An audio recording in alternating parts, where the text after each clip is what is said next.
खतरनाक चुड़ैल के चंगुल से भक्त को बचाने आए बजरंगबली। तमिलनाडु के एक गांव में मुकेश नाम का एक व्यक्ति रहा करता था। मुकेश गांव में लकड़ी के सामान की दुकान चलाया करता था। वो अपने माता पिता के साथ रहा करता। मुकेश बचपन से ही बजरंगबली का असीम भक्त था। वो प्रतिदिन बजरंगबली का पाठ किया करता एवं हर मंगलवार का व्रत भी किया करता था। मुकेश बड़े ही सज्जन स्वभाव का व्यक्ति था। वो सदैव सभी का आदर किया करता था। यदि मुकेश को ऐसा व्यक्ति दिखाई देता कि उसे किसी प्रकार की सहायता की आवश्यकता है, तो मुकेश उसकी मदद हेतु कभी भी पीछे नहीं हटता था। मुकेश के सज्जन स्वभाव के कारण आसपास के सभी लोग उसे बड़े ही सम्मान की नजरों से देखा करते थे।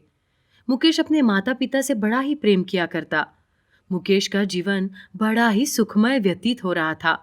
उसे किसी भी प्रकार की कोई समस्या अथवा चिंता नहीं थी। परंतु जीवन के इस काल चक्र में सभी दिन एक जैसे नहीं होते। भविष्य में आने वाला एक बड़ा संकट मुकेश के इंतजार में बैठा हुआ था। परंतु आगे बढ़ने से पहले यदि आप हमारे चैनल पर नए हैं तो चैनल को सब्सक्राइब अवश्य कर दे और साथ ही नीचे दिए गए घंटी के बटन को दबाना ना भूले। सुबह का समय था, तभी मुकेश को एक फोन आया और उसे पड़ोस के शहर में एक बड़े सेठ ने अपने यहाँ लकड़ी के सामान का बड़ा ऑर्डर देने के लिए बुलाया। मुकेश तुरंत ही तैयार होकर शहर के लिए निकल गया। अपना काम खत्म करते हुए मुकेश को काफी रात हो चुकी थी। मुकेश को सेठ द्वारा बड़ा ऑर्डर मिल गया था। वो बड़े ही खुशी के साथ अपने घर को लौट रहा था, परंतु रात बहुत अधिक होने के कारण उसे कोई साधन नहीं मिल रहा। प्रतीक्षा करते हुए समय भी अधिक हो चुका था, परंतु अब तक कोई साधन नहीं आया। इसलिए मुकेश ने धीरे धीरे पैदल ही आगे बढ़ना शुरू कर दिया।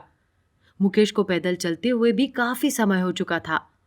मुकेश सुनसान सड़क पर अकेले ही आगे चल रहा था। तभी अचानक से जो उसके साथ हुआ उससे तो मानो सभी के होश उड़ गए।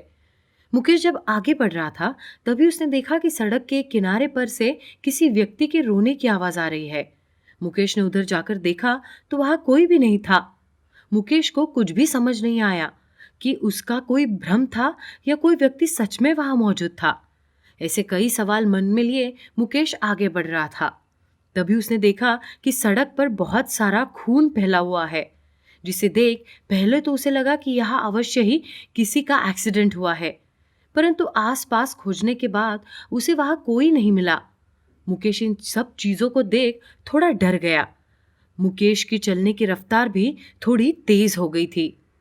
तभी अचानक से उसे महसूस हुआ कि किसी ने उसका एक पाँव पीछे से पकड़ लिया। पीछे मुड़कर देखने पर वहां कोई भी नहीं था।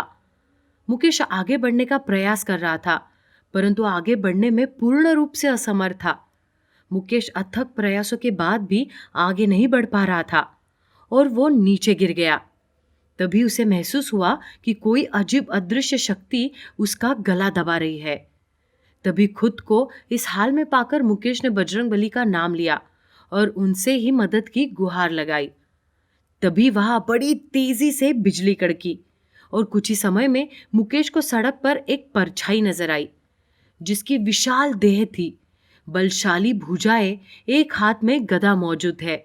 यह दृश्य देख एक बार को तो स्वयं मुकेश को भी अपनी आंखों पर यकीन नहीं हुआ, परंतु उसे महसूस हुआ कि कुछ ही समय में जो मुकेश उस अदृश्य शक्ति से रिहा ही चुका है एवं सड़क पर पड़ा खून भी वहां से गायब हो चुका है। मुकेश तुरंत ही समझ गया कि यह चमत्कार किसी और का नहीं, बजरंगबली का है, जिन्होंने उसे अदृश्य शक्ति के चंगुल से आजाद कराकर उसके प्राणों की रक्षा की है। मुकेश ने वापस जाकर जिसे भी ये बात बताई, सभी के होश उड़ गए। दर्शकों, कैसी लगी आपको हमारी कहानी? कमेंट बॉक्स में बताना न भूले। ऐसी रोचक तथ्यों एवं सत्य घटना पर आधारित कहानियों की जानकारी सबसे पहले पाने के लिए हमारे चैनल को सब्सक्राइब करें और नीचे दिए घंटी के बटन को अवश्य दबा दें। साथ ही यदि आपके पास भी किसी भी देवी देवता से जुड़ी कोई सत्य घटना है तो आप उसे डिस्क्रिप्शन में दिए नंबर पर हमारे साथ साझा कर सकते हैं।